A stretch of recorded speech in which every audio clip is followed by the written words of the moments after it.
there we are. So thank you, Town of Cobourg, and particularly Dave Johnson. And just for everybody, Community Heritage Ontario is the Association of Municipal Heritage Committees. We're all volunteers like you.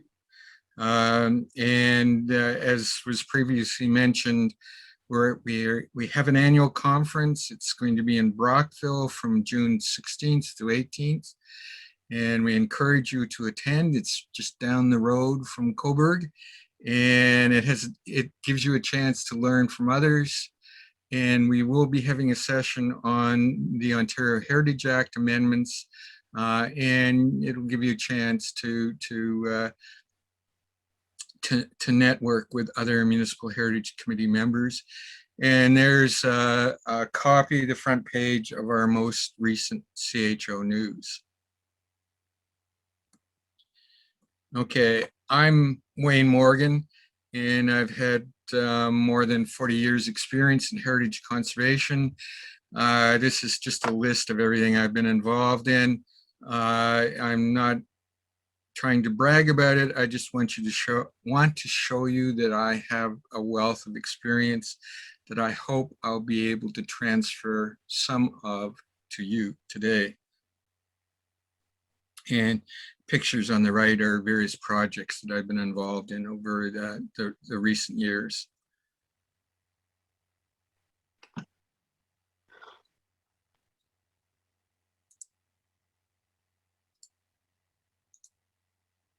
Let's see. Again, there we go. You may interrupt me. I won't be like this guy in the cartoon on the right, but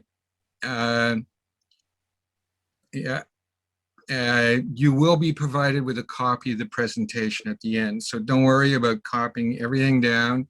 I'll be sending a PDF file of this presentation to Dave, and he can share it with all of you because there's going to be a fair amount of information provided. If you do have a question, please make it brief. Otherwise, we'll be here a long time because the session is long to begin with. Okay, the objective is to assist municipal staff and councillors in understanding the role of heritage conservation. It's to assist new municipal heritage committee members in understanding their role, a refresher for existing MHC members, and it will also help you in understanding the recent Ontario Heritage Act changes. And this was Bill 108. It was proclaimed in July of this year, although it was passed more than a year ago. And there's also an accompanying regulation, and it's Regulation 385/21. So we'll be talking about that. And just keep in mind that the changes that are brought in by this act are on a go-forward basis. They're not retroactive. So it's everything you do from July 1st on has to be in compliance with the recently amended act. Some of the takeaways, heritage conservation and municipal planning is important, so you have a role in planning. There are many tools to protect heritage. Each tool has a set of process requirements that you have to understand in order to implement that tool. And coordination and consultation is essential among municipal heritage committee members, among planners, among your staff and your council. So it's essential that you maintain good coordinating and consulting relationships with those people. Lastly, it can be fun, believe it or not. I find it a challenge sometimes to figure out what happened on these properties, and it can also enhance your understanding of your own community. The scope of the session, background, the role of the MHC, council staff relations, your role in outreach and education, the heritage register, listing a property in the register, Part 4 designations, so that's individual property designations, including alterations and demolitions. Amending or repealing Part 4 designations. This should be another bullet point. Part 5 heritage conservation districts, district designation alteration, so that repeated there. Heritage easement agreements, heritage property standards, grants, tools that you can use in dealing with alterations and demolitions, enforcement, and lastly, if we have time, some brief notes on researching heritage property. So background. If you're new, welcome to heritage conservation. It began when many people lost their heads, and here we are seeing Louis XVI being executed. And there was a realization amongst the revolutionaries that although they wanted to demolish the structures from the nobility and the royalty, they realized that these structures represented a number of significant values that were greater than just the people that lived in them. And here they were thinking about the architects who designed these, the builders, the common man who built and staffed these structures. So there was this innate understanding that despite the fact we've executed and gotten rid of the nobility, we want to keep these important structures.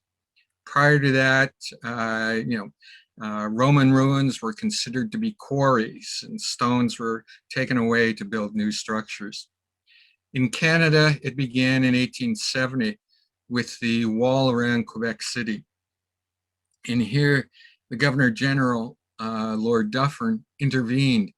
The British were taking their forces out of Canada. We were having to defend ourselves, and the question came up about the military installations in Quebec, and in particular the old wall around Quebec. Many cities were demolishing their walls to open up the cities, but here Lord Dufferin argued that it should be retained. So there's been a history of over 150 years of heritage conservation in Canada.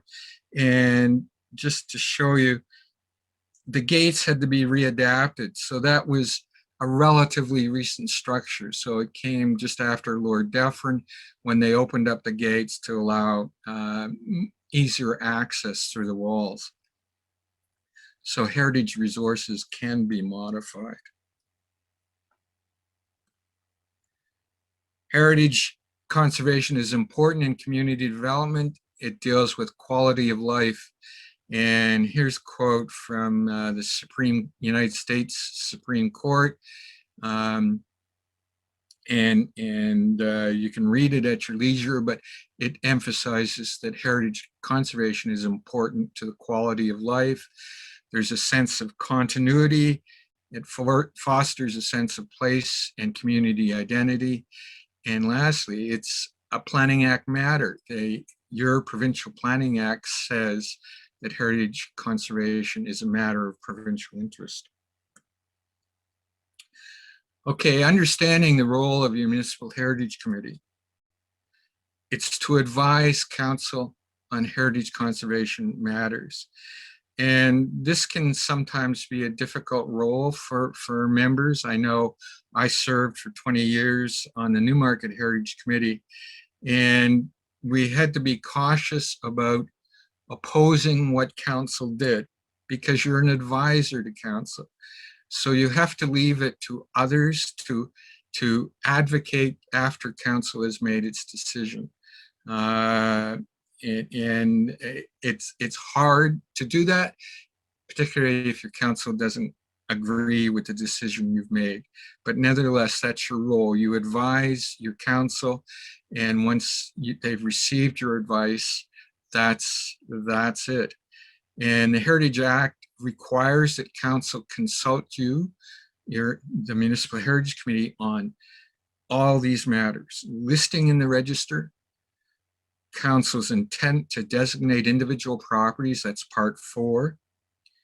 Council's intent to amend or repeal designation, again, part 4. proposed demolitions or removal of a building or structure on a designated property. Again, part 4, part 5.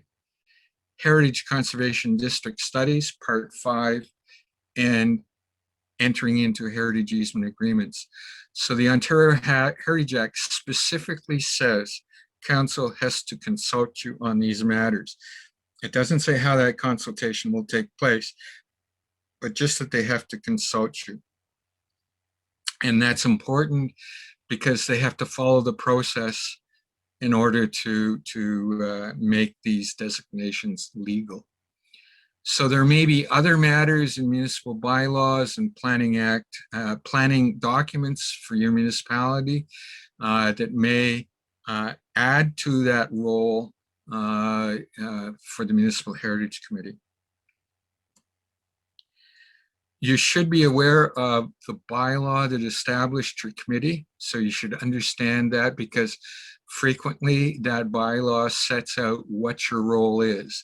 So that would be in addition to all the things that are legally set out in the Ontario Heritage Act. You should also be aware of Regulation 906. And this has been in place since 2006. And it's the criteria for the designation of individual properties.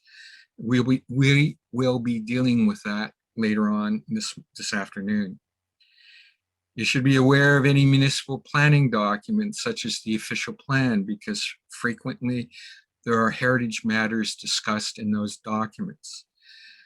You should be aware of provincial guidelines and policies. So there's something known as the Ontario Heritage Toolkit. It is currently in the process of being revised to deal with the amendments on the Ontario Heritage Act. We don't have a set date for when the new toolkit will be available, but the old toolkit is online at the ministry website. You should also be aware of the provincial policy statement that's been issued under the Planning Act. And that has a section in there that requires that heritage matters be considered in planning applications. Another thing that you should be aware of is the federal standards and guidelines for the conservation of historic places in Canada. And this is also online. And it's a tool that sets out best practice for conserving heritage resources. And it can be applied to municipally designated properties, and it's frequently used by conservation specialists, consultants, as the standard that they use when reviewing applications. You may have other municipal protocols dealing with heritage, and there may be other things that your municipality wants you to be aware of.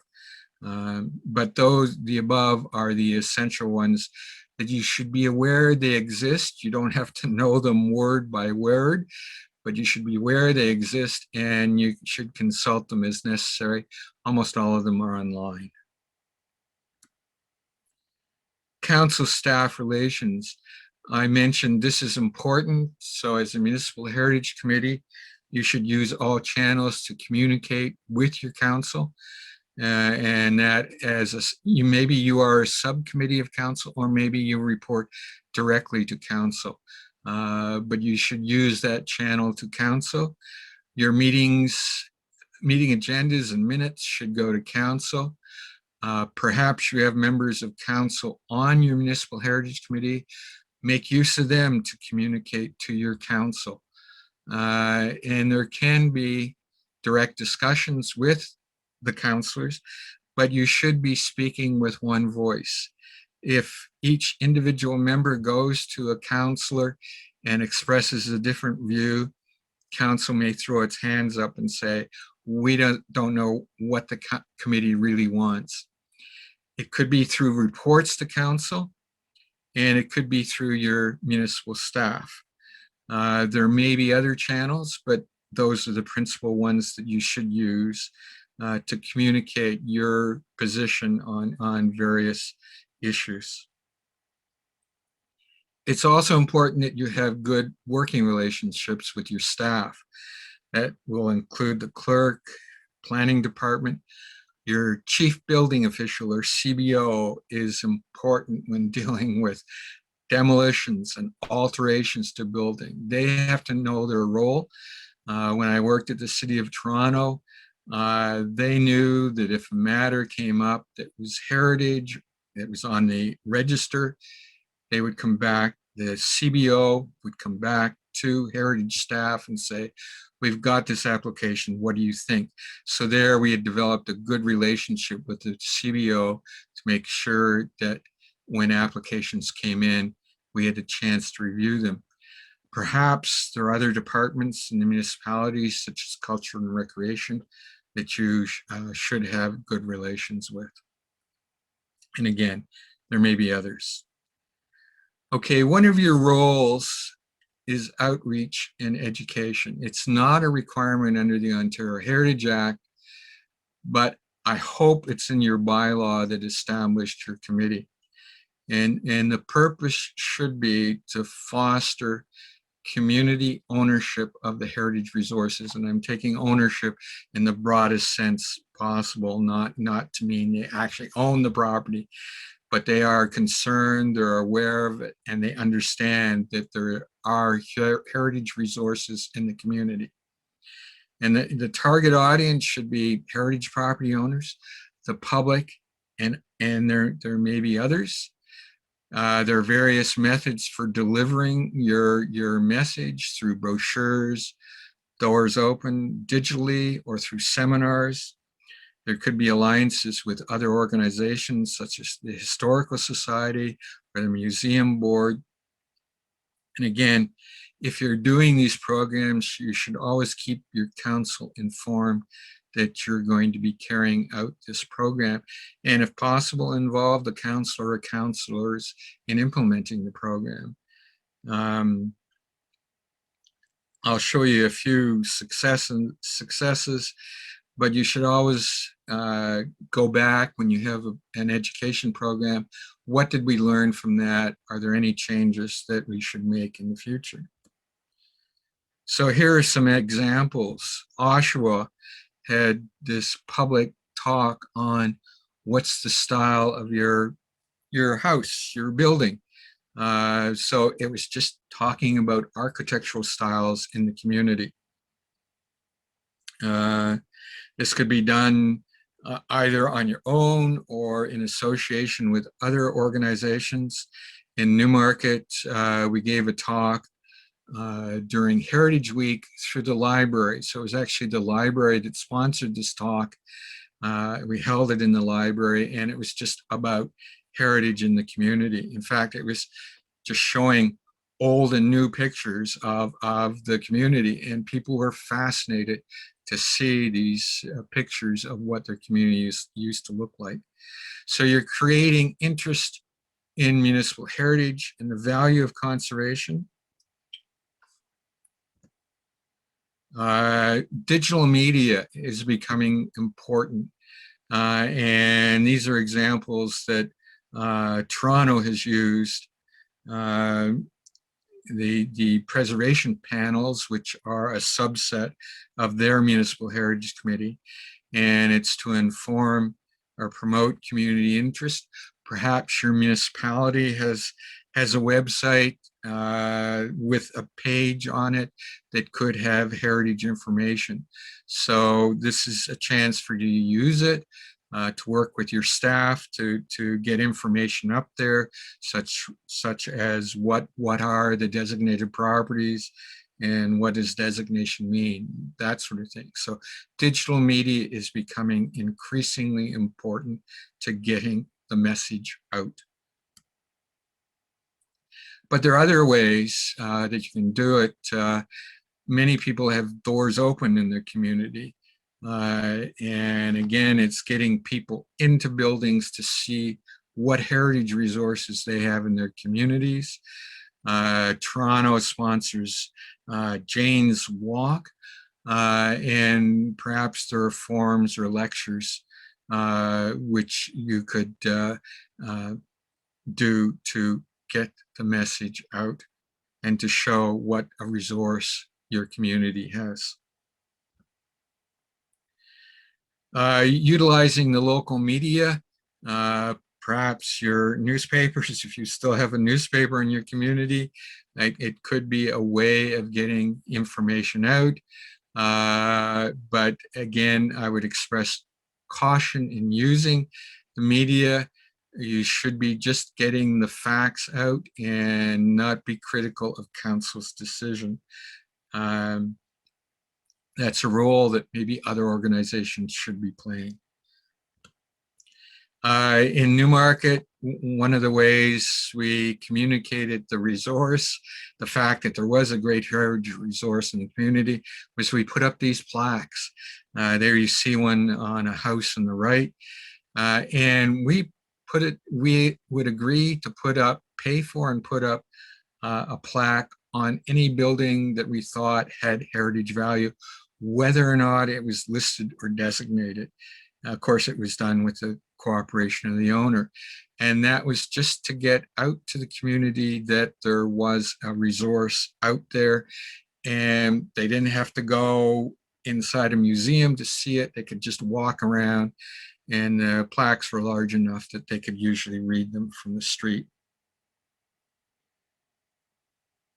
I had one gentleman who had, his house was built by a dentist in the late 19th century, and he had someone come up to the front door asking if the dentist was still taking appointments.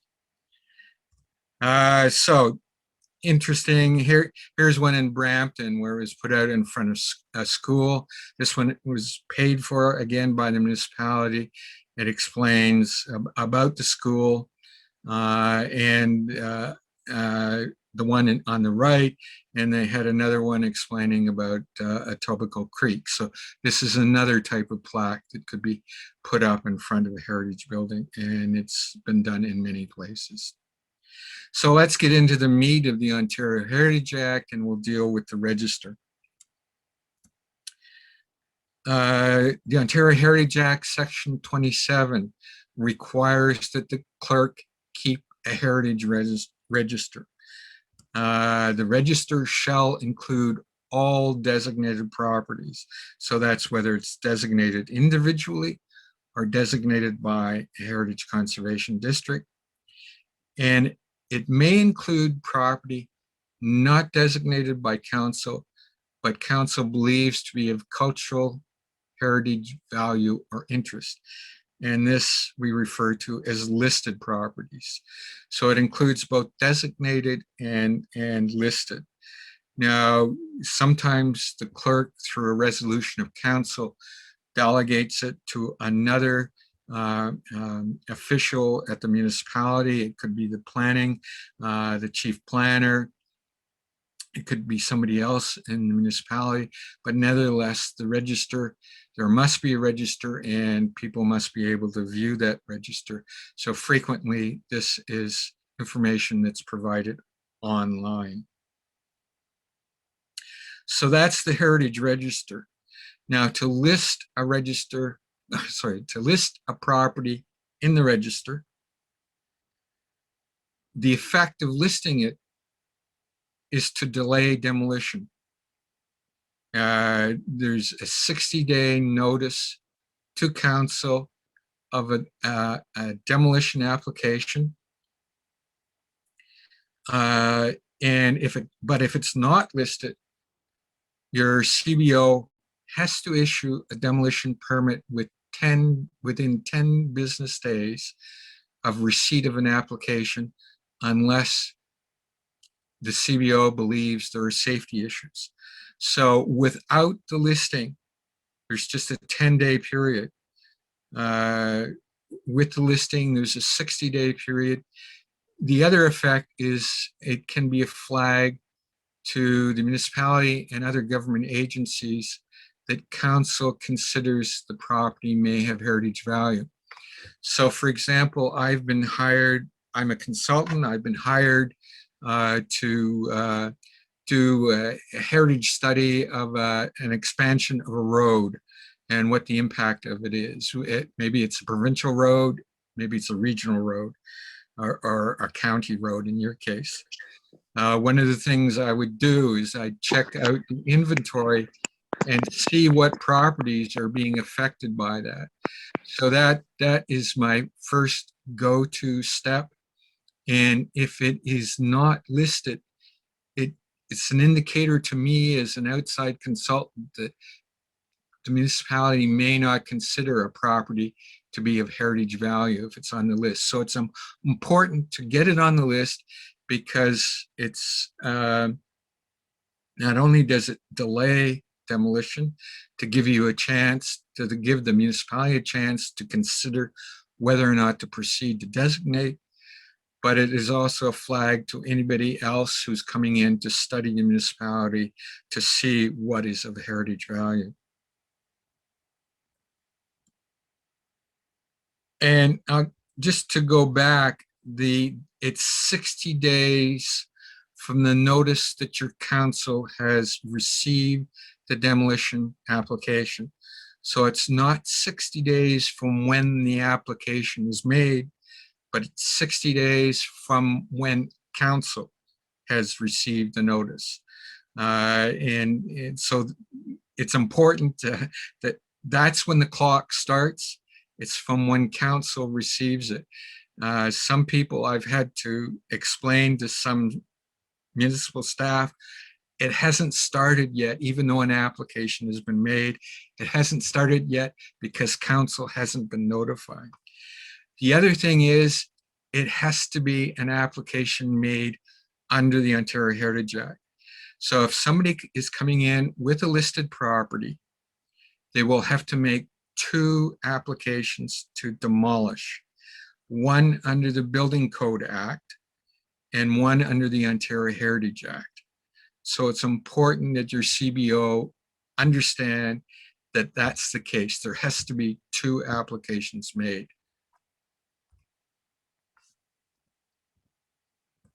Okay, the content of the listing. So you're now going to list a property. What do you have to include in order to list a property? It has to include the location description of the property. So we have to know where it is. Under the recently amended Act, you also have to include what you think is of cultural heritage value or interest about the property. And that isn't a specific requirement about what you have to include, but it comes later on when you have to when council has to notify the property owner. They have to say what is of cultural heritage value or interest about their property. So even it's an odd situation. I just take it that you have to have the location description and you have to have the cultural heritage value or interest if you're going to list a property.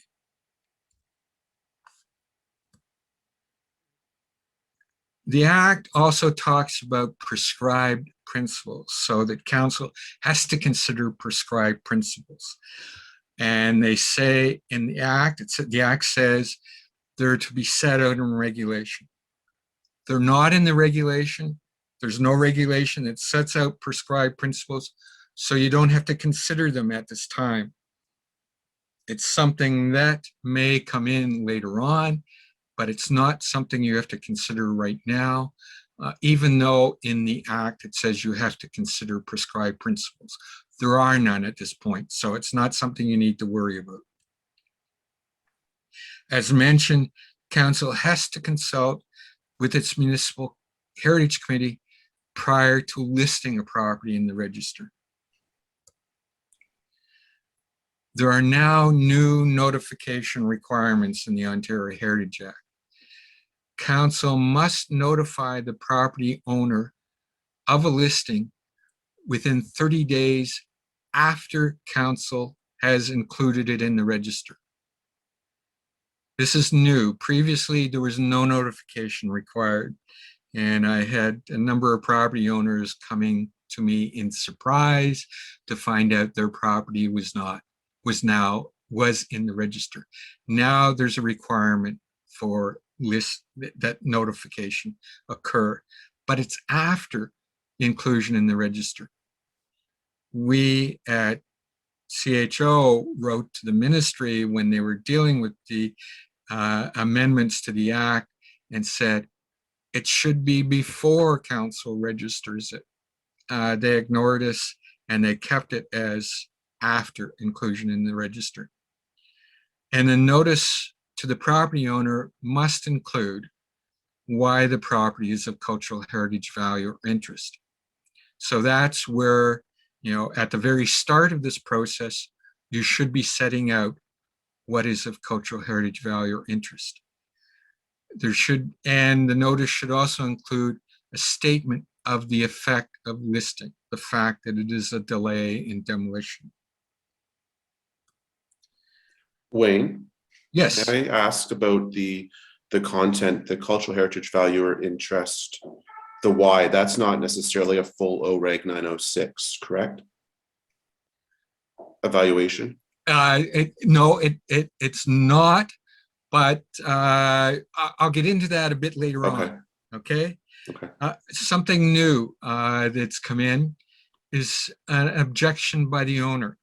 Previously, there was no objection process that an owner could pursue. Now, an owner may object to listing to the council, and the owner has to set out the reasons for the objection. But the legislation doesn't specify any time limit for objection. So they can object at any time a subsequent owner can object. Council has to consider that objection. After filing an objection, council must decide. It's no time limit on decision is in the legislation or regulation, but council must decide on continued inclusion in the register. And then council has to provide a notice to the owner within 90 days of council's decision of what they have decided, whether or not to keep it in or to pull it out of the register. So let's so the council can decide. So the person may not want may not want their property designated. But no, we're just talking about listing right now. Okay. Listing. Okay. Yeah. Okay. Okay. Yeah. Now, the question arose: should we be considering Regulation 906? Should this be a full evaluation? And it doesn't have to be a full one, but this is sort of a guideline to what you should be thinking about when you're saying that a property that is listed is of cultural heritage value or interest. And these are the three categories. This is from Regulation 906. This is taken straight out of 906, and I've just highlighted a few things. It's the property. So keep in mind, at all times, we're dealing with properties. We're not dealing with buildings, we're dealing with properties. That's what the legislation says. You deal with properties. There may be buildings on the property, but you have to reference it as a property. And what may be important about the property is the building on that property, but you have to talk about the property. The property has design or physical value, and there you see some categories. So it's rare, unique, representative example of a style, type, expression, material, or construction method, displays a high degree of craftsmanship or artistic merit, or demonstrates a high degree of technical or scientific achievement. So that's design value. I don't very often get the last category, technical or scientific achievement, but it has occurred often on engineering structures. So for designating a bridge, but I've also had a house that was a vertical plank house that was an unusual method of constructing that building. So it happens, but not very often. So that's design value. historical or associative value. And just reading down, it has direct association with a theme, event, belief, person, activity, organization, or institution that is significant to a community. As an example, I'm dealing with the property in Port Dalhousie in St. Catharines, and it's close to the Welland Canal. But in fact, the person who built the house on the property was a lock tenderer and then became a lock master. So he was involved in the operation of the canal. So although the individual was not particularly significant, it's his association with the canal, which was really important to the development of the community, that was the basis for saying that that house had, that property, the house on the property, has historical or associative value. Okay, the next one is yields or has the potential to yield information that contributes to an understanding of community or culture. And third, it demonstrates or reflects the work or ideas of an architect, artist, builder, designer, theorist who is significant to a community. So one of the important things, if you can identify an architect associated with a building, you've got an associative value there. And then the property has contextual value. It's important in defining, maintaining, or supporting the character of an area. Is physically, functionally, visually, historically linked to its surroundings, and it is a landmark. The contextual one, I have the most difficulty dealing with rural properties, because many rural properties, the buildings have been there for over a century. Does that, just by saying it's been there more than a century, does that make it significant? And it's one I wrestle with all the time on individual properties. So those are the reasons, or cultural heritage value of interest. So going back to listing, this is what you should be thinking about. It doesn't have, for listing, it doesn't have to be a fulsome examination. It can be simply looking at the property, maybe doing a bit of historical research and say the property appears to have some of these values. And I'll show you how that's been used in a minute. So listing, who researches listed properties? Is it your municipal heritage committee? Is it staff, it consultants? It could be all three. Who initiates listing? It could be municipal heritage committee, council, the public. It could be through a planning application. And again, all three ways have been used in individual municipalities. Notifying a property owner, who and when. I now indicated that for listing, it has to come after the listing has been made. Maybe there are other municipal requirements, but my strong suggestion to you is notify the property owner before the Heritage Committee and or council considers it for listing. And that way you can deal with the concern of the property owner before it gets to council. It may be you're listing 3 or 4 properties and one property owner is adamantly opposed. Well, maybe as a municipal heritage committee, you go forward with the 3 that are supportive and you hold back on the 1 and see if you can work with the property owner. I think that is important because when it gets to council, I've seen one objector end up resulting in throwing out all the listings that council was dealing with at that meeting because one property owner objected. So it's really important to try and head those off before they get to council, because council hates controversy on these objections. How do you handle objections? And it's something that you've got to think about as a municipal heritage committee. Maybe it's dealing one-on-one with the property owner. Maybe it's trying to find out what their concerns are and trying to address those concerns specifically. That's it.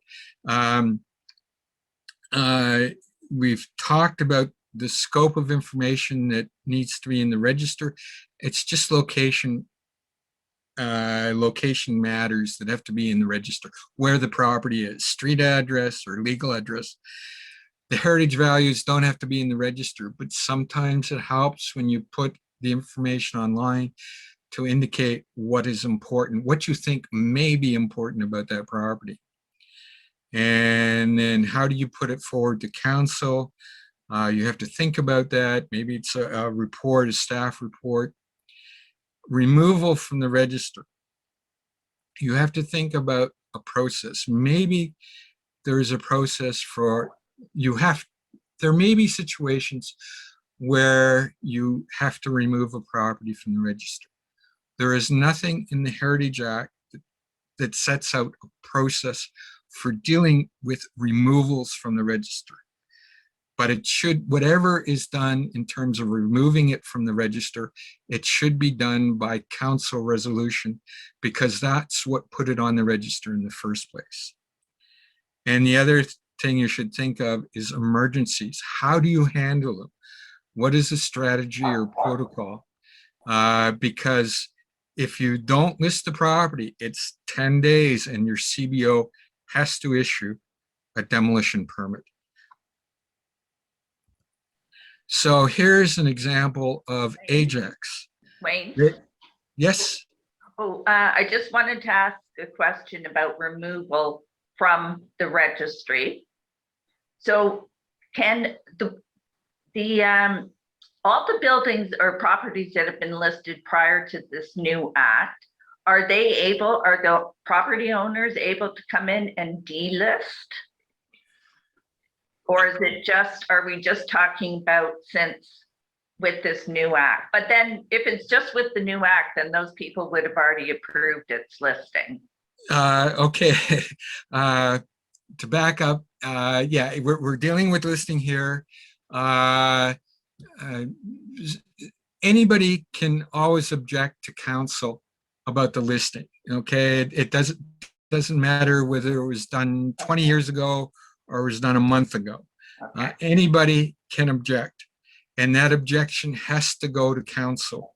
The change with the legislation is when you do list, you now have to include something about the cultural heritage value of the property, whereas previously you didn't. So that's the big difference. So anybody can object, and it's an objection. A property owner can't remove it. It has to be council that has to decide whether or not it's to removed from the register. So here is an example from Ajax. They've got a brochure that they can give out to property owners when they are considering listing, and it explains what the effect is of the listing. And on the left hand side you can see those criteria again repeated on the side. These are the criteria that they're using, and they try to deal with frequently asked questions about listing. I think this is a useful tool. Perhaps take a look at it. Maybe you could use it in your municipality, but it's something you could hand out or have on your website, or both.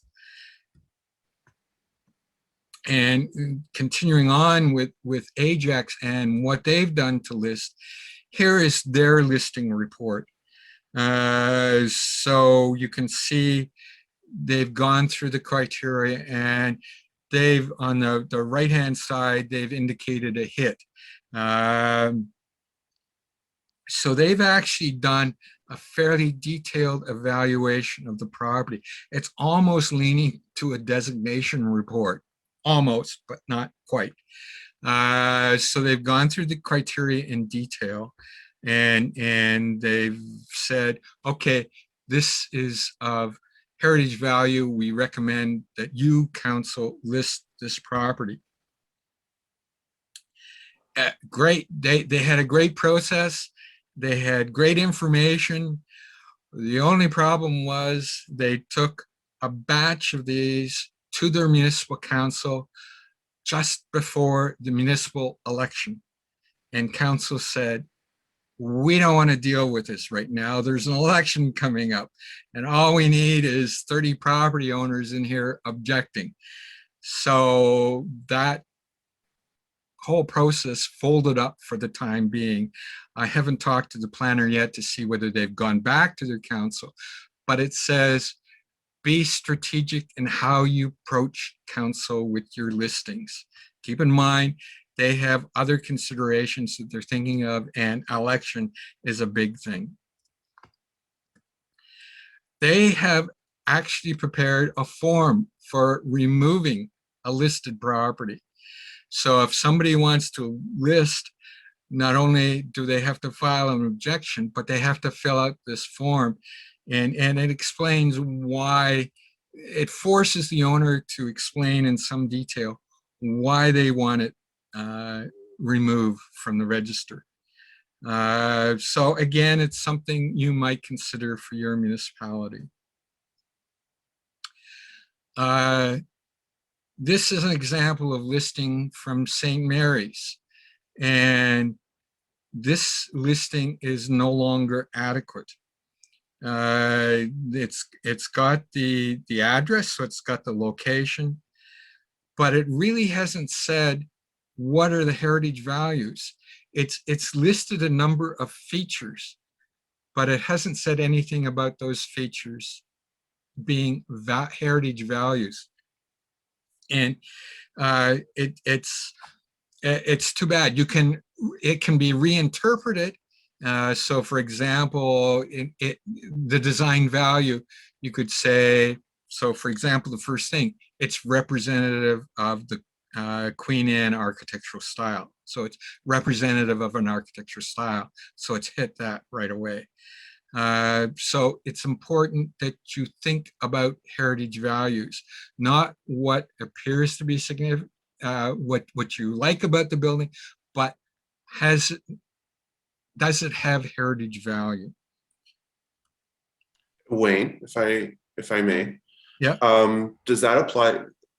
I know you said before that the changes to the OHA are on a go forward. So does that apply to the old listings or just new listings after July 1st, 2021? Just new listings. Perfect. Okay, this is a case from the City of Toronto. And this is part of the listing report on the right-hand side. And they've got an important statement here that I've highlighted in yellow. And it says that additional values may be found pending further research. That's sort of an important statement, because when you're doing a register, listing in a register, it may not be a full-blown research process. There may be other things found later on about the property. So you want that clause in there in your report saying that there may be other values found. But nevertheless, they do talk about the values in here, and they talk about the heritage attributes. There's no requirement to list heritage attributes at this point in time. You just have to indicate what the heritage value is, the style, the design, the associative value, and the contextual value. But sometimes it helps to list what you think is important, what the heritage attributes are, what characteristics of that property have heritage value. And I say this as a planner who's come to a listing, and an owner has come in to me, and I was working at the City of Toronto, and the property is listed, and they want to make changes to the property. And I looked at the listing, and there was nothing there. there was just a location. I have no idea, as a planner reviewing that application, what is significant. I don't know if I have to tell the owner, you can't make that change. I don't know if I have to proceed to have the property designated or recommend designation. So it does help to have at least a preliminary list of heritage attributes in there when you're listing a property. That's a lot more work, but it helps later on when you're dealing with applications on the property. And on the left-hand side, this is a case where the community was researching the property. They wanted to have it listed. And before they could get council to list the property, bang, he walked in with a demolition permit. And because it wasn't listed or designated, he just needed an application under the building code. And within 10 days, the CBO had to issue a demolition permit. So before council could consider listing this property, it was demolished. So you have to have a procedure if you get wind of a demolition, a pending demolition. How can you deal with it, and can you get to council fast enough to forestall that demolition? But it is an important factor, and it's something you have to consider. So demolition. On a just listed property, we're just dealing with listed properties now. The owner of a property shall not demolish or remove a building or structure on a listed property unless the owner gives the council of the municipality at least, sorry, everybody's head's in the way there, a specific notice in writing of the owner's intent to demolish. So this has to go to council. So this is going back to when the clock starts. It's when council gets notice. That's when the clock starts. The other thing is, it's any building or structure on the property. So here's a process, here's something you've got to consider when you're dealing with listed properties. Say you really think the house has heritage value, but the separate garage has no value whatsoever. For the property owner, the property is listed. If he wants to demolish the garage, he has to actually make application to council to demolish the garage, even though you didn't think it was worth saving. The legislation requires that you must consider it, that council must consider it. Council can deal expeditiously with it because maybe you haven't included it in your list of attributes. As we'll see later on, council can delegate its, well, it can't delegate demolition. So it's important to set out in your listing what is of value on that property. Even if you just say it's the house and the garage is not of value, that is important because it helps council dealing with demolitions. And this I found on rural properties to be a real bugbear because there could be outbuildings. Maybe it's just the house and the main barn that is of value, but there could be other outbuildings. But because you've listed the property or council has listed the property, legally the owner has to come in and ask for council's approval to remove the other buildings if they want to remove them, even though you don't think they're of value. Wayne, that can be difficult though, can't it? If you're doing, I'm with Heritage Port Hope, but we're just working on our listing, believe it or not, or a register. But we, if you do the street view, you can't always see what's behind there. So how do you go about trying to include those other buildings that you haven't had a close-up look at? Yes, that is an issue. And when I've got some notes on researching a heritage property, but aerial photographs can be a real value in looking at the property. And in Port Hope's case, you've got insurance plans that indicate building footprints. You can see whether or not that garage is significant. But So not for the rural area, which is. not for the rural area. That is an issue. And by the way, the last time I looked, Port Hope hadn't renewed its membership in CHO. I would encourage you Okay.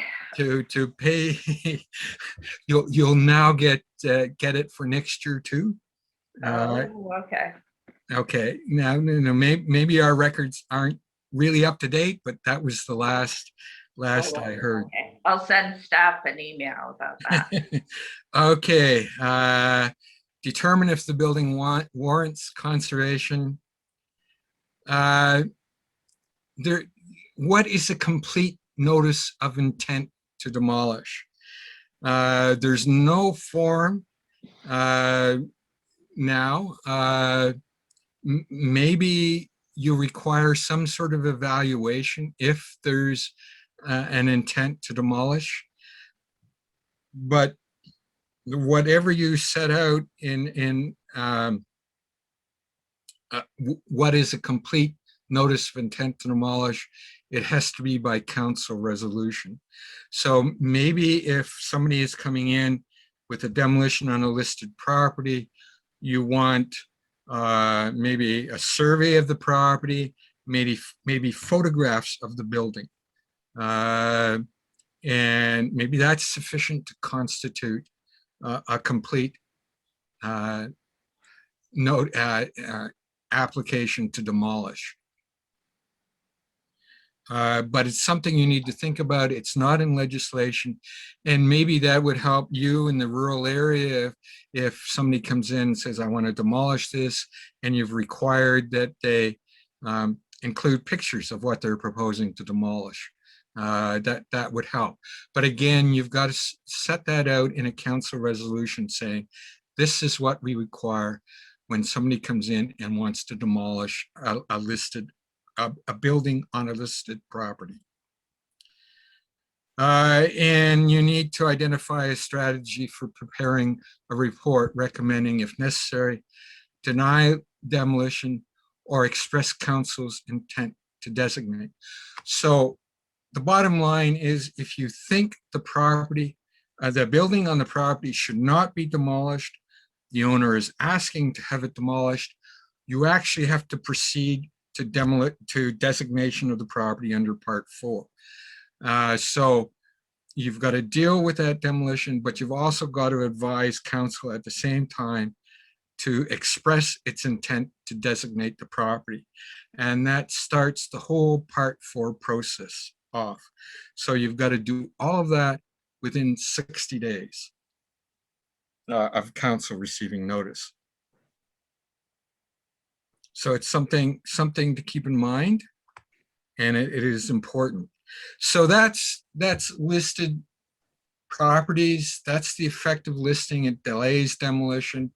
Are there any other questions about listing a property? I have a question, Wayne. Yes. In Cobourg, there is a provincially owned property, which is maybe 35 to 40 acres with various buildings on it. And we understand that the province that this property has been taken out of use by the province. So I don't know what's going to happen to it. We haven't been told yet. My question is, can council add to the listing of this property by adding some of the values that we perceive on the property? Sure. There is nothing in the Act that says council can't list a property, whether it's owned by the provincial or federal government. So It is listed, but I don't believe it. I think it's a very slim listing with little detail. Well, certainly you can enhance the listing. Okay. That's good. There's no problem there. There's nothing to prevent you from doing that. But with a provincially owned property, legally, you can't move to the next step of designating the property. I know. Okay, so, but certainly you can improve the listing. Anything else about designation or listing? Thank you. Okay, we'll get on to designating. So we're now designating a property under Part 4 of the Ontario Heritage Act, and it's an individual property. So the effect of this, council can manage change to a property's heritage attributes. And I use the word manage, that is important. All too often, people come in and say, my property is designated, it's going to be frozen, I can't do anything with it. And the response should be that no, you can do things with it, but the effect of designation is we want to see change managed in such a way that the heritage attributes are retained. So it's about managing change. It's not about freezing the property. Okay, that is an important, and it's just the heritage attributes on the property. So that's why the designation bylaw is important, and we'll get into that. And it starts from the notice of council's notice of intent to designate.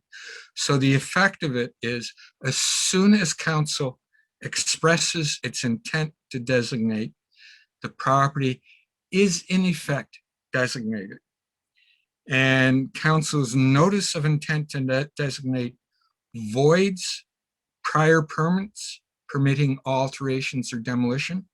So as soon as council expresses that intent, any permit that had previously been issued to permit an alteration or demolition becomes void. And furthermore, no alteration or demolition affecting the heritage attributes can be made without council's approval. Now, council may delegate authority for alterations, but not demolitions, to staff. And in the city of Toronto, that was important because we were getting numerous reports going to council for the thousands of designated properties seeking minor alterations that council had to deal with. So delegating to staff is important, and it's something you should consider if you haven't already done so. What are heritage attributes, and what are they? And the definition in the Act means in relation to real property and building and to the buildings or structures on the real property, the attributes of the buildings and structures that contribute to their cultural heritage value or interest. What is it that's important about that property? And here are examples. The building exterior, and it starts with some very broad things such as the location, the massing, the height, the roof shape, and then it starts to get into particular details such as type of window sash, brackets, wood or plaster work on the exterior. So when I do a designation report, I start very broadly with an attribute. And I talk about the height and the mass of the building, because if you don't mention the height of the building, it can be added to without council considering whether that is appropriate or not. So that's why I start at the very broad basis and then start moving into the details of the exterior of the building. On the interior, and I have been involved in some interior designations that can include things such as staircases, doors and window casings, doors, baseboards, flooring, plasterwork, fireplaces. Maybe there are other unique features about the interior. Landscaping.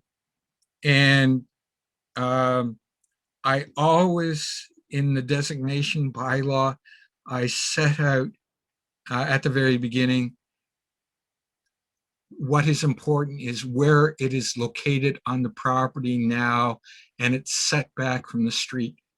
So you should be including that. That says that if the building is going to be moved, council has to consider that. But in terms of landscaping, it can include grading or terracing, walkways, driving, grassed areas, plantings, groves of trees, landscape ornaments. So those are examples of attributes. Okay, for designating a property under the Act, under Part 4 of the Act, the property must meet at least one of the prescribed criteria. So we've dealt with Regulation 906, so it has to meet one of those. So maybe just on style, design style, it meets that criteria. My argument is the more criteria it meets, the better, because maybe your argument can be demolished on one criteria, then you can fall back on others. The Act now has new requirements. Council must consider prescribed principles. It's not in the regulation, so there's no requirement at this time. So ignore what the Act says about prescribed principles at this time. You never know when a new regulation might come out. And council may not designate 90 days after a prescribed event. So if you go to that Regulation 385-21, you'll see there's a section in there dealing with prescribed events relating to the Planning Act. And it's generally, if council has issued notice of a complete planning application, such as an official plan amendment, a zoning bylaw amendment, a site plan application, if they've received any of those, then you cannot designate on that application area 90 days after council has issued its notice of a receipt of a complete application. So it's important that if a planning application comes in on a property and you think it is worthy of designation, you should get to council soon. So you should be aware of when, even before council has issued its notice of a complete planning application, hopefully your staff will advise you that this property is being affected. And that goes back to listing. If the property is listed, then it's easy for the planner to say, okay, I'm going to now forward this. I've got an application coming in. I'm going to forward it to the Heritage Committee and say, do you want to designate this? Because if you don't deal with it within 90 days, within the 90 days after a prescribed event, you can't deal with it. The content of the bylaw is now prescribed. So in the regulation, it sets out what you must include in the designation bylaw. The location of the property and or map. It must include a statement of the cultural heritage value or interest and how the property meets those values. So you have to say some way, why is it of design value? Why is it of associative value? And the heritage attributes, there has to be a description of the heritage attributes on the property, and each attribute must relate to the heritage values. So why is it that, you know, the front door is of heritage value? Of course, council must consult with its municipal heritage committee prior to expressing its intent to designate. Notification. The intent, we'll get into looking at a bylaw just a bit later on, and I'll deal with how you can address the new requirements of the legislation. Okay, notification, intent to designate, sent to the owner, trust, published in the newspaper, hasn't changed. It must include the property location, statement of heritage value and attributes, and that there is an objection period within 30 days of date of publication. So anybody can object within 30 days. After that, it closes. No objections, council passes the bylaw. There is now, under the new legislation, a two-stage objection process. Okay, so when council expresses its intent to designate, 30 days within publication of that notice of intent, an objection can come in. And council, so the owner or anybody can object within that 30 days. Council must decide within the 90 days. After that, it's within 90 days of notice to intent of its intent to designate. So the time clock here is really getting complicated, but it's 120 days of council expressing its intent. No, it's still 90 days of notice of intent to designate. Council must decide, does it continue with the designation or does it not? So this is an objection to council. If there is an objection, council has to decide, do we proceed with the designation? If council decides it is going to proceed, it must designate within 120 days of notice to intent to designate, unless there's an emergency, or unless there's an agreement between the municipality and the owner to extend, or unless council can advise that there is new information that has been found that affects the designation. That's all in the regulation. So it's got to designate within 120 days of its intent to designate, whether or not there's been a notice of objection. So it has to designate. And this deals with a situation where council in some municipalities expressed its intent to designate and never moved forward with the actual designation. So the intent is still hanging out there. The effect of it is that it is designated, but it's never gone through with the designation. The legislation now requires you must designate. So that's the two-stage process. Council can decide it's not going to proceed with the designation after that first stage, in which case it has to publish a notice that is withdrawing its intent to designate.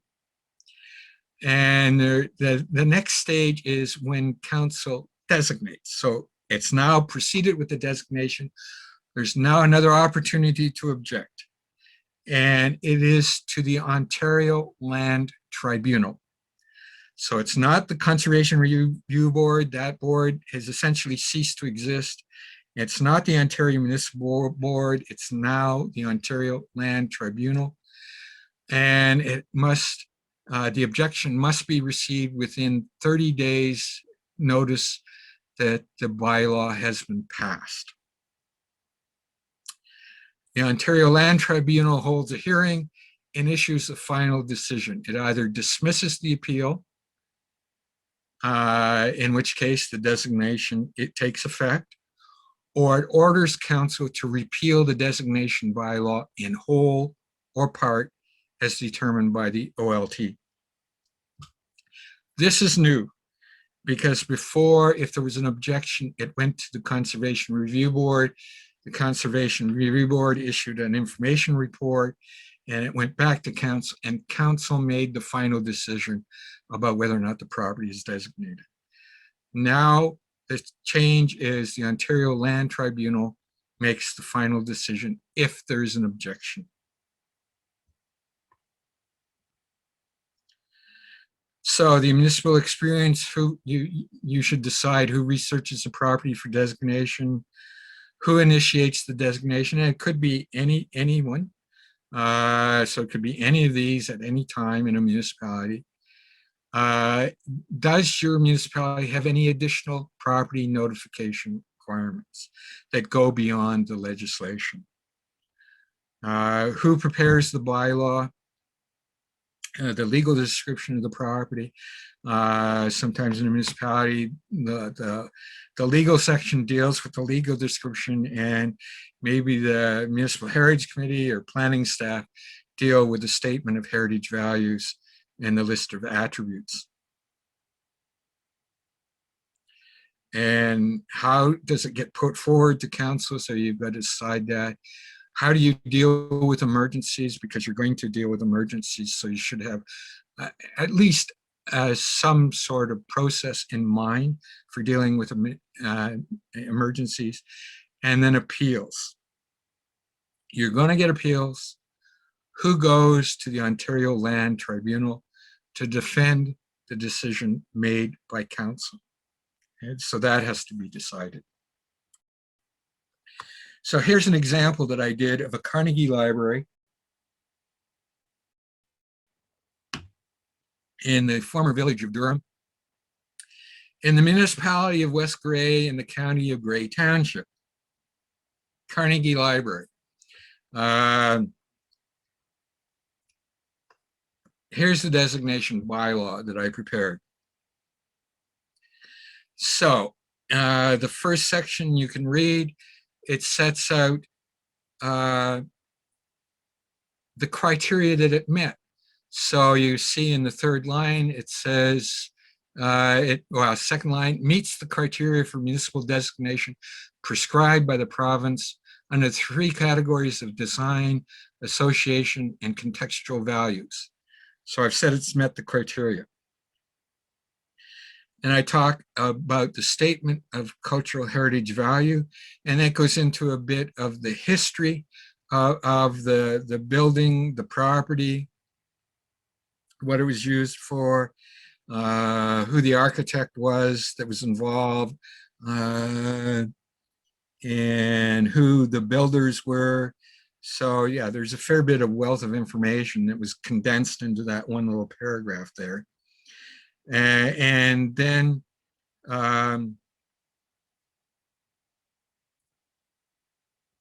so you see the design value, the associative value. So in that paragraph there under statement of cultural value, I've started talking about the design values, what association it had, what the contextual value are, and then I have the list of heritage attributes. Okay, so that met the old legislation. Now you have to indicate what heritage values it meets, how it meets those values, and how the heritage attributes tie back into the values. Some municipal staff are tying themselves up in knots, trying to decide how they're going to meet those values. And I'll take this as an example of how you could do it. And so the first paragraph already answers the question. It's met the heritage values. So this is how this is the values it's met. So I've met that requirement of the new legislation in the first paragraph. The next paragraph stating statement of cultural heritage value. It's in there, it's all there, except it doesn't say what specific value it meets. So I put in the left-hand margin that is, what statement, the first statement meets design value. So all I have to do is insert that into that statement and just say design values, colon, and then that sentence. Then I put associative values met. And then I put the rest of the paragraph in, and then contextual values met. I just put that in the paragraph, and there I've explained how that property has met the heritage values. So it's a simple modification there. Now, the other thing you have to do is you have to relate the heritage attributes back to the heritage values. And I know in Markham, they're taking each heritage attribute and saying how it meets what value. And I don't think you have to do that. I think all you need to put at the beginning of the sentence, at the beginning of this section, and say each of the heritage attributes listed below meets the, in this case, it's the design and heritage values discussed above, because it was designed as they are part of the architect's original design, period. And then you just go on to list them as they are right now. You don't get tied up as saying, okay, how does this relate to that cultural heritage value? And in my opinion, that covers off the requirements of the new legislation. So it's not a big change. The biggest thing to get your mind around is the list of heritage attributes, relating it back to the list of heritage values. And if you say each of the following heritage values meets the, each of the following heritage attributes meets the contextual and heritage values, you've covered yourself off, because that's what the legislation is.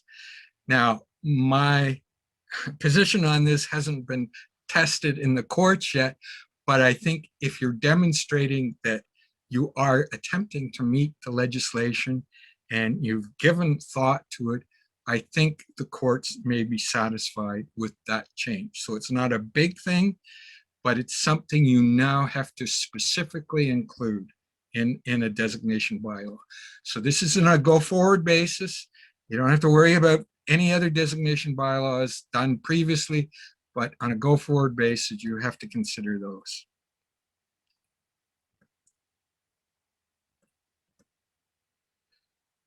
Okay, are there any questions on designating heritage property? Okay, we'll move on to altering. And again, down the bottom, we're managing change. Council approval is required to alter a Part 4 property. The scope of the alterations are limited to heritage attributes. So you have to have that list in there. If it does not affect a heritage attribute, then council has no legal authority to deal with the alteration. So for example, if there's nothing on the interior of the building described, council doesn't have to deal, council cannot legally deal with any alterations under the Ontario Heritage Act for the interior of the building. And new, if the alteration compromises the integrity of a resource, alteration is deemed a demolition. So this is new. I don't know who's applied this, but what it's saying is that if you think the integrity of the resource is compromised by the alteration, it's a demolition, and you deal with it as a demolition and not an alteration to the property. So the owner has to apply to council for a heritage permit to alter. And now under regulation 385-21, there are requirements. So it has to meet these requirements, the application, that is. So when the owner comes in to apply for an alteration, they have to include the name of the applicant, the municipality, description of the property, photographs, site plans, drawing and written specification, reasons for the, drawings and written specification could be simply a contractor's contract to indicate the scope of work, reasons for the proposed alteration or demolition. So they actually have to express why they want this alteration and demolition. A technical or heritage study, any technical or heritage study relevant to the proposal, and an affidavit as to accuracy. So this is now what's required by provincial legislation to be a complete application for a heritage permit. If they don't have that, If anything is missing, then they don't have a complete application, and this affects timelines. Okay, council issues a receipt of a complete application. It issues the receipt within 60 days of the application commenced. So council has to make a decision.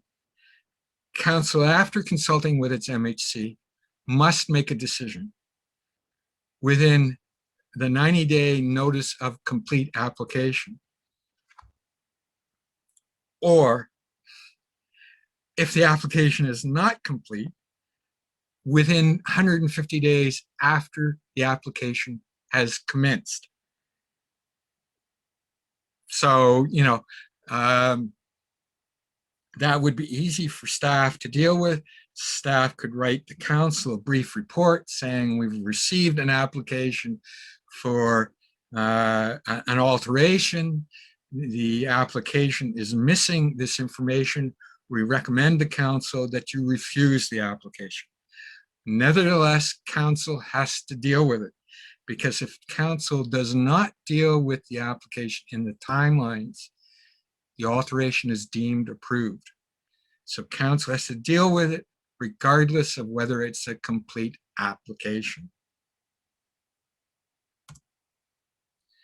Council may approve. Council may approve with conditions. This is something that many municipalities tend to ignore, and that is you can impose conditions on an application to alter. I can't think of anything offhand right now, but it's something you might think about. Sure, we'll agree to this alteration, provided that the owner do such and such. And again, you have to demonstrate that you're acting reasonably. Or council may refuse the application. Council may delegate its approval authority to a municipal employee. We did this in the City of Toronto, although council could always call back an application at a certain point in time and deal with it if it so wished. Normally, it did not want to deal with them. Council issues a notice of its decision. Again, the staff would be acting on its behalf, and by council may delegate its approval to authority to municipal employees. That's done by resolution, and often it's done by saying that the alterations must meet the standards and guidelines for the conservation of historic places in Canada. That's one way to help staff determine what is approved, can be approved. So that goes back to that document I showed you at the very beginning of the presentation. Council issues its notice of decision. Owner may appeal to the OLT has to do so within 30 days of council's decision. The OLT holds a hearing, issues a decision, it dismisses it, or it approves the appeal in whole or part, and so directs the municipal council.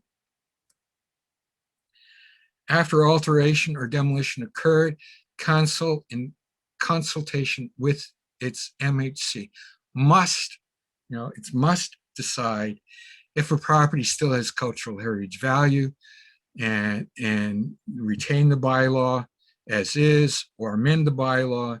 If property no longer has cultural heritage value, then council has to repeal the designation bylaw, and it has to go through the whole repeal process. And each decision here has notification requirements under Regulation 3521. So in any case, you have to advise the owner of what you've decided. So again, going through the municipal experience, who deals with applications and so on. Have you delegated approval authority to staff? Do they have guides? And here's the standards and guidelines coming in. Who prepares the report to council on the application? Have you negotiated conditions on past approvals to alter? So, you can attach conditions to alter and appeal, and this should read who goes to the Ontario Land Tribunal, not LPAT. Things to consider. Are the alterations adversely affecting the heritage property's heritage values? Are they subordinate to the heritage values? Are they compatible to the heritage values? Are there options which would achieve the owner's objectives, but still keep the heritage values? Are the alterations reversible? Do the alterations restore documented heritage features? And then are there conditions? So those are all the things that you should be considering when someone comes in to speak to alterations. And by thinking about these things, you're acting reasonably. Lawyers always like to bring this up. Did they act reasonably? So these are things you should be considering. Here's an example I was involved with. This is the vertical plank house in Georgina.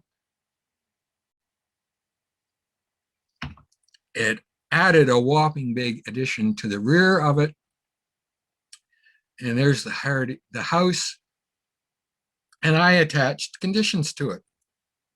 I said, this is a designated property. The owner has to also enter into a heritage easement agreement. And the designation bylaw should be amended to include landscape features. The net designation bylaw only referenced the house. But as you can see, there's this whole tree-lined laneway, the ability to view it from the street that is important, or the road. And there were some condition issues on the heritage building that had to be addressed. And there it is, maintain the views. And I also put in a condition about financial guarantees. So in this case, the owner had to supply a letter of credit for $7,000 to the municipality. And the letter of credit was removed when the conditions were met. All those conditions were met.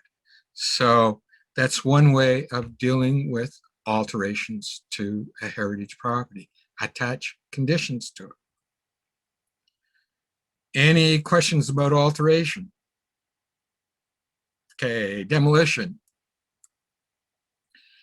Council's approval is required for demolition or removal on a Part 4 designated property if it affects the heritage attributes or it affects the heritage attributes in a way that constitutes demolition, as I was referencing on alteration above.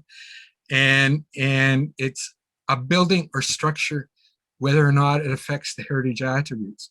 So again, coming to rural properties, property has been designated, but the barn hasn't been included in the designation bylaw, the owner would still have to come to council and ask for approval to demolish the barn. So that's why it's important to specify in the heritage attributes what is a heritage attribute. You can also specify in the designation bylaw what is not covered or what is not of heritage value. And I've done this in a number of bylaws saying, an accessory building such as a garage or drive shed is not of heritage value, so that when council considers a demolition, it can quickly deal with it. So it applies to council with for a permit to demolish with plans as required by council and as prescribed by regulation. So the same requirements for a permit to alter are required for a permit to demolish. So all that information about site plan, photographs, etc., has to be included. Municipality can add to that list if it so wishes, but it has to do so by regulation. And sometimes I've even seen it included in the official plan. council issues a notice of receipt of a complete application within 60 days of the application commenced. And again, the same thing applies as alterations. It has to consult with its MHC. It has to issue a notice of complete application, or if a complete application is not made, then it still has to deal with the application, even if it's not complete. And again, the demolition is deemed approved if council does not deal with it within the timelines. So timing is important, and again, may approve with conditions, or refuse. Council cannot delegate its approval authority for demolition to a municipal employee, so it has to deal with demolitions. Owner may appeal council's decision, and the appeal is to the Ontario Land Tribunal. Again, it holds a hearing and it makes a final decision, and it orders the council. So the Ontario Land Tribunal has the final decision in cases of appeal. And then if the demolition is approved, council has to consult with its MHC and decide whether or not to repeal the designation bylaw. And there are notification requirements under the new regulation. And again, here's this list. How do you deal with an application that comes in? Who deals with it? Who writes the report? Does your council have any additional requirements for an application as then set out in the regulation? Do you have a formal heritage permit process? If you don't, you've got one now, because the regulation has said, here is what is required. Who prepares the report to council on the application? So you've got to decide this. Who have you negotiated conditions on past approvals to demolish? So you got to think about who's going to negotiate those conditions if you want conditions. And on appeals, if council refuses, appeals goes to the OLT. Who goes to the OLT? Any questions on demolition? Okay, amending or repealing an individual heritage designation bylaw. Council approval is required to amend or repeal a Part 4 designation. But a repeal is not required to clarify a statement of cultural heritage value or list of attributes. So if you're correcting the statement of cultural heritage value, or you're correcting the list of heritage attributes, and I think additions could be added as to the correction, you don't need to repeal the bylaw. And again, there are time limits. Notice to the property owner. You have to, council has to consult with the MHC. The owner may object to repealing, and maybe it objects to what is being left behind. Maybe it's only a partial repeal. And if council doesn't withdraw, then it goes to the Ontario Land Tribunal. And there are time limits and requirements to publish in the paper. And I mentioned consult with the MHC. Anyone may object, and if council does not withdraw its the repeal of the designation bylaw, then the appeal goes to the OLT. And again, they hold a hearing and they render a final decision in council and orders council. Okay, that's repealing designation bylaw. I hope you don't have to do too many of those. Let's move on to heritage conservation districts. Council may manage change to all properties within a district so as to preserve or conserve the heritage value. It includes all public and private properties within the HCD. So roads within an HCD are covered by the designation bylaw. changes to those roads have to be dealt with through the process. It excludes the interior of buildings. So you cannot deal with the interior of a Part 5 building, a Heritage Conservation District. You can only deal with that through Part 4, and a Part 4 designation can be within a Part 5. So you can have an individually designated property within a Heritage Conservation District. And no owner may alter or demolish affecting heritage attributes of the property or area without council approval. And you now must have guidelines for managing change in Heritage Conservation District. Again, the municipal legislation, or the Ontario Heritage Act, municipal decisions prescribe principles. There are none at this time. Don't worry about them. Municipality may undertake a study of the area for an HCD. I recommend this highly before you designate a district. And the Heritage Act defines the scope of the study. It has to look at the area character. It has to define the boundary. It has to look at the objectives of designation of the HCD.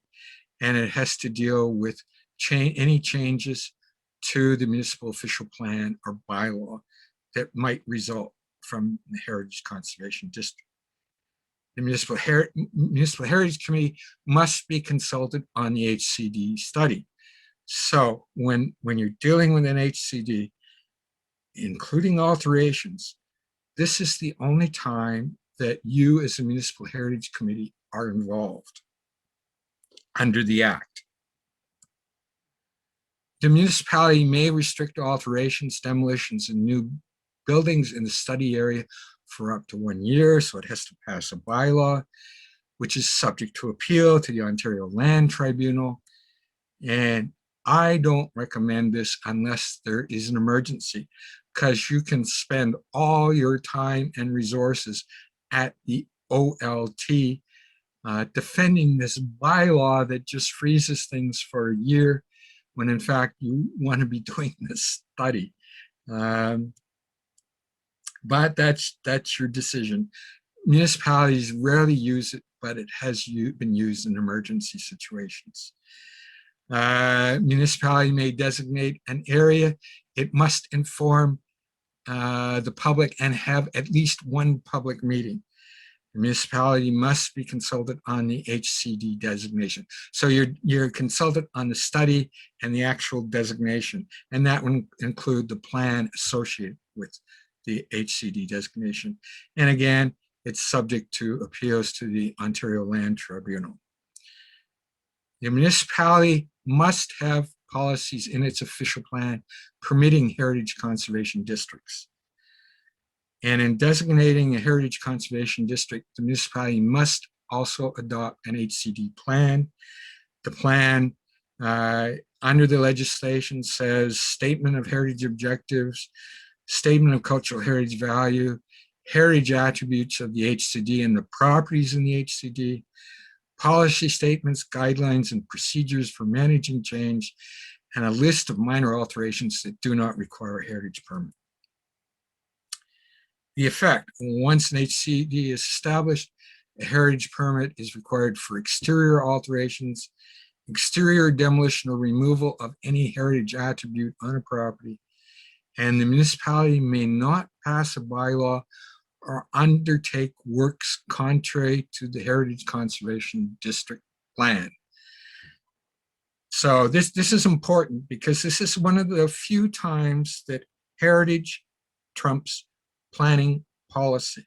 So if you've got a statement in the Heritage Conservation District plan that says buildings in the district may be no higher than 3 stories in height, 3 stories or 9 meters in height, then it doesn't matter what the zoning bylaw says.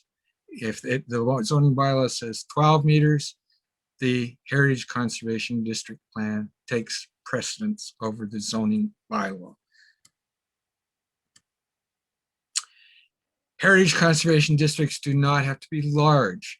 And here's an example of Brock Avenue in center Wellington Township in the Fergus area. It's 6 properties in the road. And it includes the buildings, the front yard, landscaping, and the streets. So that is the extent of the Heritage Conservation District. They've even got a little plaque up in front there that explains about the heritage value of the district. So if the municipality was to come and want to put sidewalks in here, they'd have to amend the plan to put sidewalks in. The people in this dead-end street like it just the way it is. Altering a property, council approval is required to alter a Part 5 designated property. You need to submit an application. There are no requirements under the new legislation dealing with Part 5. So you don't even need to worry about that. Plans as required by council. I don't believe there's anything prescribed right now. I could be mistaken. I'm sorry. I could be mistaken on this. I haven't checked it, and I haven't dealt with anybody that's done it. If it is, it'd be the same plans and requirements that are listed in the Heritage Act for alterations under a Part 4. Receipt of complete application. Council must decide within 90 days or it's deemed approved. No consultation is required with the MHC. So it's making its decision based on the guidelines that you have previously dealt with. It could, if there's a requirement in the local plan to consult with a local committee, it could, that could happen. In fact, I did this in the city of Toronto, in Cabbagetown. There was a local committee, community committee, and we simply as staff sent notification to them saying, this is what we're going to do. This is how we're going to decide on this, unless we hear otherwise from you in 10 days, that sort of thing. Council may approve with conditions, or may refuse, and the owner may appeal to the Ontario Land Tribunal, which holds a hearing and renders a final decision. So anything on heritage conservation districts? You're getting exhausted. Okay, planning policy. The provincial policy statement. I had mentioned this at the beginning. Under the Planning Act, there is a section of the provincial policy statement. Here it is, 2.6. So this is dealing with applications made under the Planning Act. Significant built heritage resources and significant cultural heritage landscapes shall be conserved. So it guides municipalities in making decisions on planning applications. And you can see section 2.6 there. And there are various definitions to those italicized terms. So significant built heritage resources are Part 4 and Part 5 properties, not listed properties. Oh, my mistake. They've now amended it to include listed properties.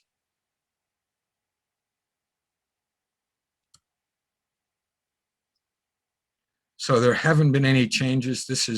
This section of the provincial policy statement hasn't changed in the last 7 years. And something to keep in mind, the PPS policies must be considered with other policies in the provincial policy statement. So there's a whole raft of other policies dealing with environment, etc., that must be considered along with heritage.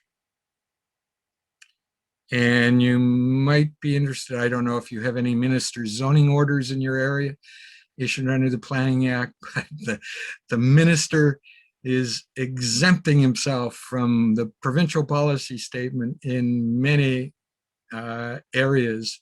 So he's saying the province and minister zoning areas can do whatever it wants. Municipal planning policy, so you've got an official plan, you should be aware of it, and it applies to municipal actions, including Planning Act matters. You have heritage policies in your plan. You've even got additional criteria for identifying heritage properties in the Cobourg plan. So take a look at it, see whether or not they are encompassed by Regulation 906. You permit heritage conservation districts, that's good. So you can bring in new heritage conservation districts without amending the plan. And your plan talks about benefits for designated properties, such as, I believe, grants and so on. There are other policies in your official plan that deal with heritage that aren't specifically in the heritage section, such as the urban design requirements in the official plan. So some heritage matters are sprinkled throughout the plan. If your plan is being reviewed, you should be involved in some way in reviewing heritage matters in the plan. So keep that in mind. And you can certainly, as a municipal heritage committee, recommend amendments to the existing official plan policies if you think that is appropriate. And here's an application that I dealt with in Peterborough, where they were seeking a severance on the property. They wanted to sever the rear of the property. I got involved even though the property was designated, because the property designation bylaw was vague about the landscape and accessory buildings. So I addressed this in a heritage impact assessment to deal with severance applications on this property. And if on planning applications, if you are informed of them, you should be able to respond quickly. And your response could include modifications, conditions, but you should be focused strictly on heritage issues. And I got the committee in Toronto to respond quickly on issues. We had telephone meetings of the committee to deal with this specific issue, which were ratified at the next formal meeting. Wayne, could I just ask, go back to that last slide? Sorry. Yep. So when you sever, when it goes through, like the committee of adjustment, and a property is approved for to be divided into two lots, we're going through this right now, our committee. So one lot will retain the heritage building that exists there now, and then the other property will just be open space. Do you have to de-designate and redesignate? And that's my first question. And when you redesignate, does it have to be both parcels or just the one with the heritage structure? Okay, so the property, the parcel with the heritage structure on it. Yes. Okay. The designation bylaw would remain in effect, and what you would do is you'd simply get council to amend the designation bylaw, so you don't have to go through a massive repeal and redesignation process. Just amend the bylaw, the existing bylaw, for the legal description. We refer to that as Schedule A. So just get them to amend the legal description, omitting the balance of the property that is to be severed off. I'm assuming that the severed parcel doesn't have heritage value. Not really, no. Okay. So, I mean, it does as a landscape feature. It's ponds. It's not going to be built upon. It's going to be open space. Okay, so my recommendation would be simply go back to your council and get them to amend the bylaw with the legal description, and that would just be a clarification amendment.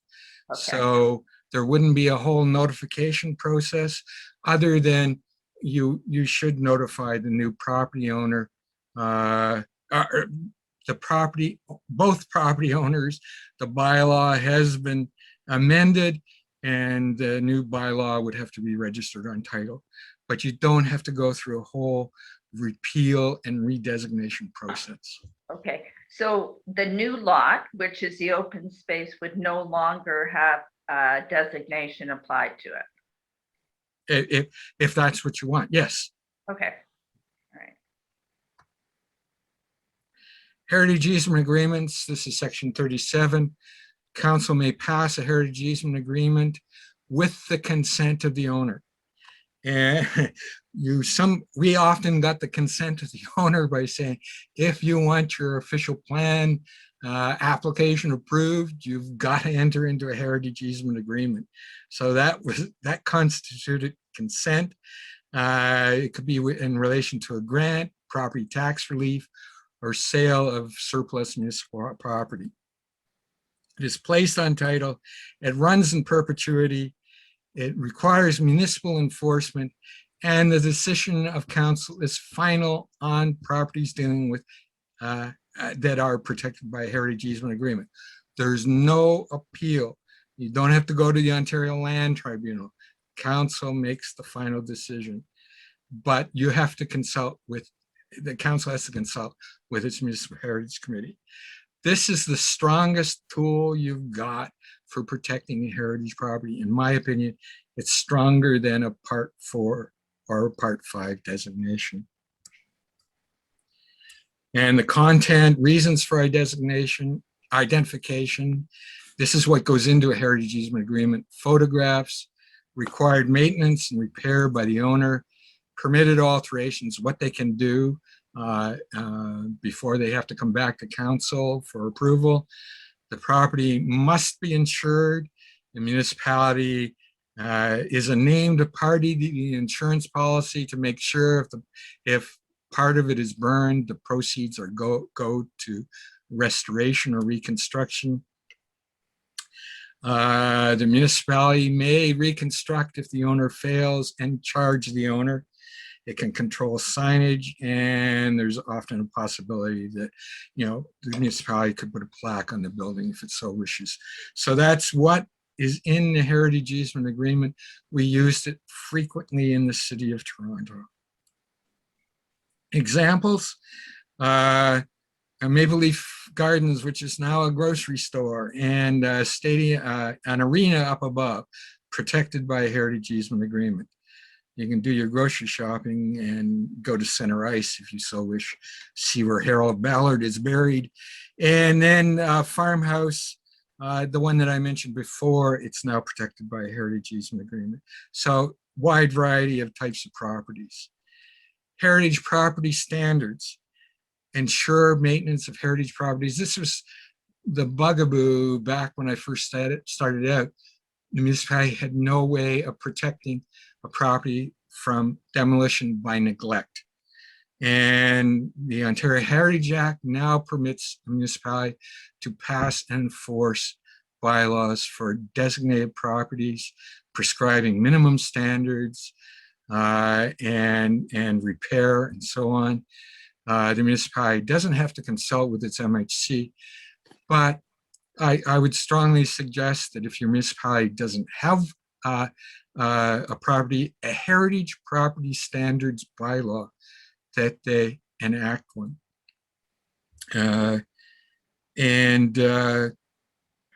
It can be part of the existing property standards bylaw, or it can be a standalone heritage property standards bylaw. And here's an example from the City of Toronto under the Municipal Code, the Toronto Municipal Code. It sets out minimum standards. And it just requires that a designated property owner maintain, preserve, and protect the heritage attributes So it goes back to the designation bylaw. So as to maintain the heritage character, visual and structural heritage integrity of the building and structure, maintain the property in manner that will preserve and protect heritage values and attributes. And then it then sets out, if the owner doesn't do it, the municipality can step in and do it and charge the owner. And that's usually done after. That's only done before the municipality has to issue a notice to the owner, make these repairs or we will step in. And usually they do. Property tax reductions and heritage grants. So the Ontario Heritage Act allows grants, and there's a brochure online for it that you can see. And the grants usually are tied to alterations that are being made to the property that might improve the heritage character of the property.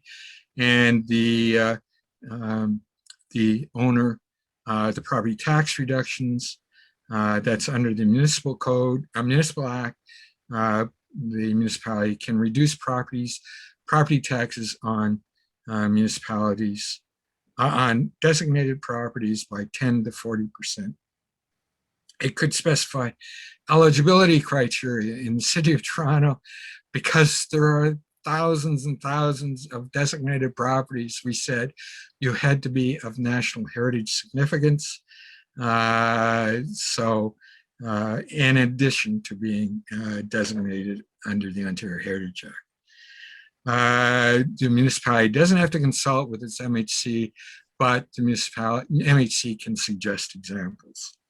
You've got it in your, Cobourg has it in its official plan, at least I believe the grant section. Tools, cultural heritage evaluations, evaluating a property to see whether it's of heritage value. I was called in to do this one for Conn Smythe from Maple Leafs house in Toronto. The neighborhood had gotten wind that it was going to be designated. Somebody paid $2 million for the property, wanted to demolish it and build a new house. The community got wind of it. Here's the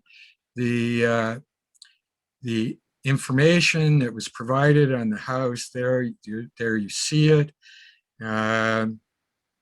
So I said, yes, the property is of heritage value. It meets the regulation 906, and the property should be designated. So I recommended designation of it, and the city decided to designate it. I had one councillor stood up who doesn't like heritage properties and said, this is a heritage property because it's associated with the Maple Leafs. So he was all for it, the only time he ever was. Anyhow, so that's a cultural heritage evaluation. You can require that as part of, say, a planning application, that they have to submit one. A heritage impact assessment. Again, you're assessing what the effect is of a proposed development on the heritage values of the property. And I was brought in to do this on this property in Aurora, where here was the lot. It was there was a view from Yonge Street. I said, yes, severance is okay, provided there's no development on the front of the property, so that this house, which you see up top, can still be seen. So I said, I have no objection to the severance going through, subject to conditions, such as no development in the front of the new severed property. The outcome of it was the owner sold the property, and the new owner didn't want to sever it. They wanted the whole property. But anyhow, that's one way of approaching it.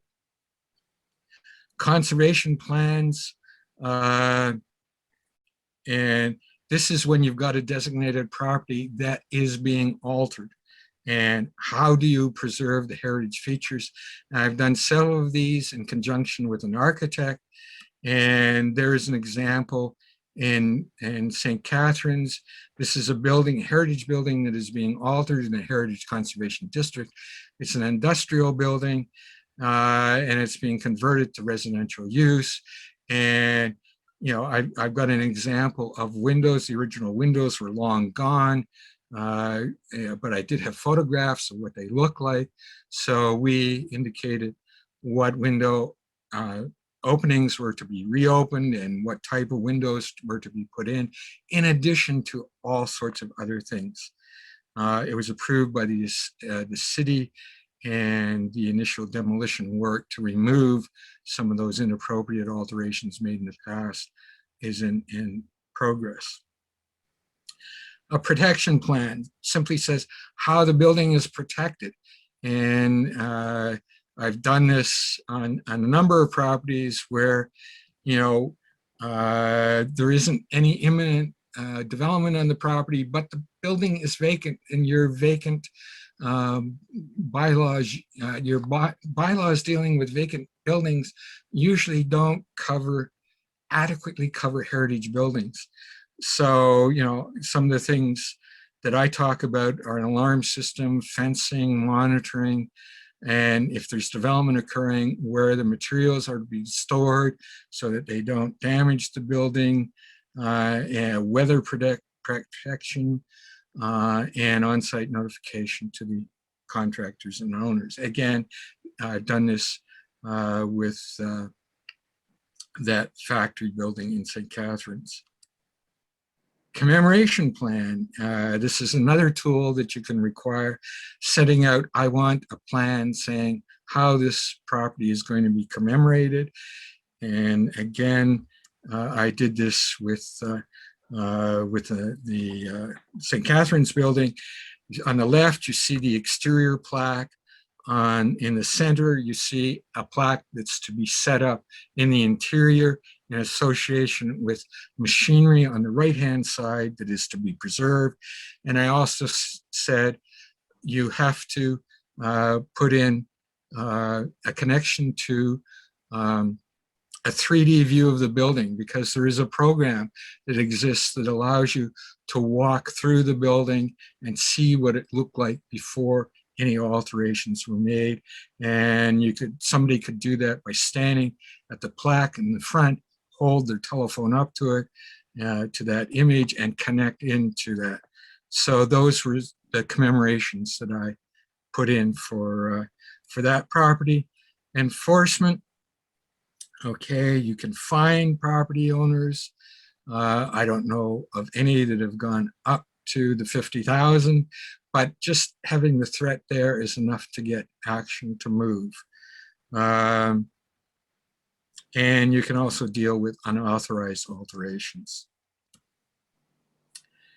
Here, I mentioned heritage easement agreements, planning, and heritage property standards. I've dealt with those. They can all be enforced through various measures. We've reached the quarter after 3.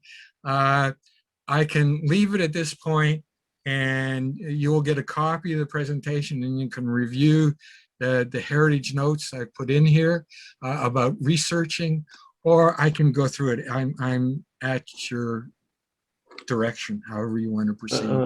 I have to go. Okay. Yeah. Okay, so I guess we'll call it quits, and I'll send this, let's see, we'll get to the end. My Lord. Yeah, there's lots of research information. Perfect. Thank you. So on behalf of CHO, thank you very much. I hope this has been of benefit to you in your work as a member of the Municipal Heritage Committee. Wayne, thank you very much. Yeah. Thanks very much. On behalf of the town of Thank you. Cobourg. Yeah. Okay. Thank you. Thank you. Thank you very much. Okay.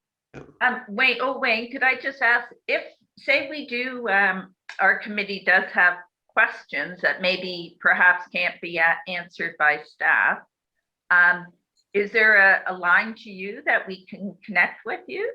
If you're a member of CHO, you will get Oh, yeah. CHO news, and yes, you can connect to me via email in there.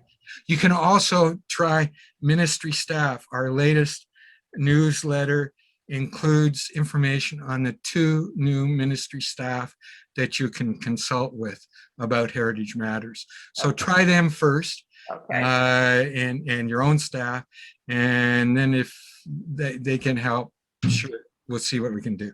okay, so Port Hope will renew their membership. Okay, great. Okay, thank you. Okay, So Wayne, I'll look out for your email with the presentation. I'll send it to everybody. okay, I'll send that out to you in the next few minutes then. Great. Thank Okay, you. Thank Thank you. you. okay, Thank you. Thank you. bye-bye. Bye-bye.